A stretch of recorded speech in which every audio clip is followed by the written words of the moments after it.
నమస్తే, నా పేరు డాక్టర్ కేసీ గౌతమ్ రెడ్డి. నేను కన్సల్టెంట్ ఆంకాలజిస్ట్. ఈ క్యాన్సర్ గురించి నేను దాదాపు 15 సంవత్సరాలు చదివాను.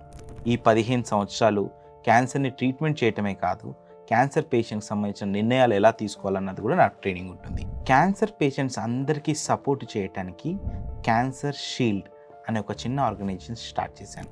క్యాన్సర్ షీల్డ్ యొక్క ముఖ్య ఉద్దేశం పేషెంట్స్ని, పేషెంట్ వాళ్ళ అటెండర్స్ని, జనరల్ పబ్లిక్ని క్యాన్సర్కి సంబంధించిన ఇన్ఫర్మేషన్ ప్రొవైడ్ చేయటం, వాళ్ళకి అసిస్ట్ చేయటం, సపోర్ట్ చేయటం అనేది క్యాన్సర్ షీల్డ్ యొక్క ముఖ్య ఉద్దేశం. అందులో భాగంగానే అసలు క్యాన్సర్ అంటే ఏంటి, క్యాన్సర్ వస్తే ఎలాంటి స్టెప్స్ తీసుకోవాలి, ఏం చేయాలి అని వాటన్నిటి గురించి చెప్పడం కోసమే ఈ వీడియో సిరీస్ నేను చేస్తున్నాను. చాలామందికి క్యాన్సర్ అంటే బంబేలెత్తిపోయేంత భయం. దానికి కారణం క్యాన్సర్ ట్రీట్మెంట్ ఏంటి, క్యాన్సర్ వస్తే ఎలా ఉంటుంది, ఇవన్నీ తెలియకపోవటమే. అంతకుముందు రోజుల్లో క్యాన్సర్ చాలా అరుదుగా చాలా మందిలో ఒకరికి వచ్చేటట్టుగా ఉంటుంది.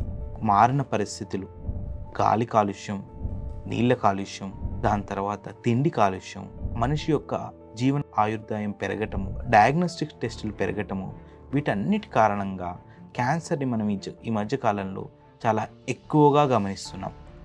ఎక్కువగా గమనించటం వల్ల చాలామంది ఈ క్యాన్సర్ రాగానే చాలా కంగారు పడిపోవటము, భయపడిపోవటం అన్నది జరుగుతుంది. నిజంగానే క్యాన్సర్ చాలా భయంకరమైన వ్యాధి.